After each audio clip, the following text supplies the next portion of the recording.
Hi అండి, welcome back to our channel shakes world. ఈరోజు మీ ముందుకి ఒక మంచి రెసిపీ తీసుకొచ్చాను. అది ఏమిటంటే ఈ సమ్మర్ సీజన్లో మనకి ఎంతో చలువ చేసే రాగి హరీరా అనమాట.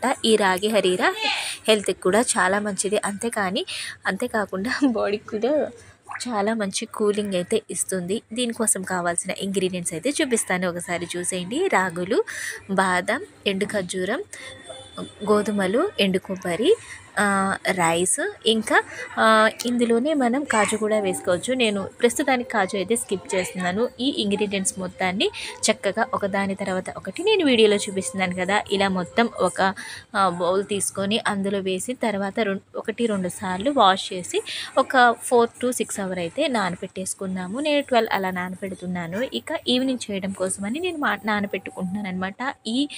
ఈ పర్టికులర్ హరీరా హెల్త్కి అయితే చాలా మంచిదండి.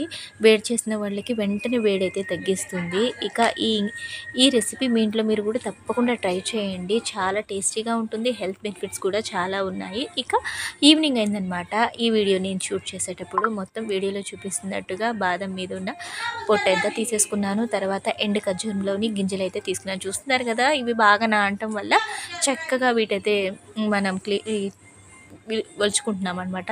తర్వాత కొబ్బరి కూడా చూడండి నీట్గా అయితే కట్ అయిపోతుంది.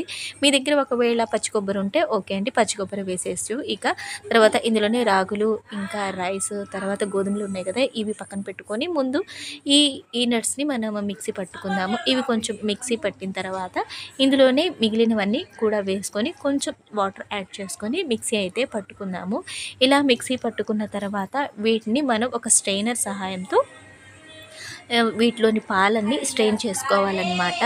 మెయిన్ ఇందులో ఈ హరీరాకి కావాల్సింది ఈ ఒక్క పర్టికులర్ ఇంగ్రీడియంట్స్ యొక్క పాలన్నమాట. ఇదిగోండి వీడియోలో చూపిస్తున్నాను కదా, ఇలా నేనైతే ఒక స్ట్రెయినర్ తీసుకొని ఒక స్పూన్ తీసుకొని స్పూన్ సహాయంతో మొత్తం కలుపుతున్నాను. ఇలా కలుపుతూ ఉంటే కింద గిన్నెలో పాలైతే పడుతున్నాయి. ఇదే ప్రాసెస్ని 1-3-4 సార్లు, అంటే ఇందులో ఉన్న పాలన్నీ మనకి చక్కగా స్ట్రెయిన్ అయ్యేంత వరకు కొంచెం వాటర్ వేసుకొని ఇలా మిక్సీ పట్టుకొని స్ట్రెయిన్ చేసుకోవాలి. ఇంకా ఇందులో పాలు వస్తాయి కదా అని చెప్పి ఎక్కువగా వాటర్ యాడ్ చేయకండి, ఎందుకంటే వాటరీగా ఉంటే పాలు అయితే అస్సలు టేస్ట్ ఉండవన్నమాట. మనకి చిక్కటి పాలు ఎంత దూరం అయితే వస్తాయో అన్నిసార్లు అయితే స్ట్రెయిన్ చేసుకుందాము. ఇక నేనైతే 3 times అయితే స్ట్రెయిన్ చేశాను. స్ట్రెయిన్ చేసిన తర్వాత ఈ చిక్కటి పాలు ఎంత క్వాంటిటీ అయితే ఉన్నాయో ఒకసారి మెజర్ చేసుకొని పక్కన పెట్టేసుకోండి.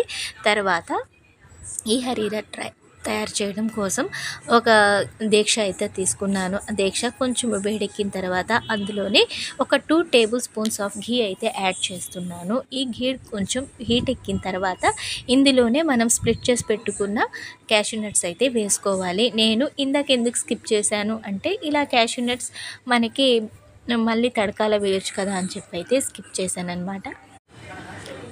ఇక ఇందులోనే మనం ముందుగా తీసి పెట్టుకున్నాం కదా పాలన్నీ ఇందులో యాడ్ చేసేసుకొని చక్కగా నీట్గా కలుపుతూ ఉండాలి. ఇప్పుడు మనం ఎంత క్వాంటిటీ అయితే ఈ ఇంగ్రీడియంట్స్లో నుంచి పాలైతే వచ్చాయో అంతే క్వాంటిటీలో మనం నార్మల్ మిల్క్ అయితే తీసుకుందాము. ఆ నార్మల్ మిల్క్ తీసుకున్న తర్వాత ఇందులోనే యాడ్ చేసేయాలి. యాడ్ చేసి 2 బాగా కలుపుతూ ఉండాలన్నమాట. మనం కలపడం అయితే ఆపకూడదండి, ఎందుకంటే ఇది మనం కలపడం ఆపేస్తే ఉండకట్టేస్తుంది అనమాట. ఎందుకంటే ఇందులో మనం రైస్ యాడ్ చేసాము, రాగులు యాడ్ చేసాము, ఇలాంటి ఇంగ్రీడియంట్స్ ఉన్నాయి కదా, ఇవి అయితే మనకి ఉండకట్టేస్తాయి. అందుకని మనం హరీరా కుక్ చేసేటప్పుడు ఫ్లేమ్ని మీడియంలో పెట్టుకొని కలుపుతూనే ఉండాలి. ఇలా కలుపుతూ ఉండగా ఒక చిక్కటి కన్సిస్టెన్సీ వస్తుంది. అంటే మరీ ఎక్కువగా చిక్కగా కాకుండా ఒక మంచి పేస్ట్రీ లాగా కన్సిస్టెన్సీ వస్తుంది. అప్పుడు ఇందులో మనం మన స్వీట్నెస్కి కావాల్సినంత షుగర్ అయితే యాడ్ చేసుకోవాలి. షుగర్ ఎక్కువగా వేయద్దండి, ఎందుకంటే మరీ ఎక్కువగా వేసుంటే మనకి నోటికి తీపి ఎక్కువగా అనిపిస్తుంది. అందుకనే లైట్గా వేసుకుంటే కమ్మగా ఉంటుంది.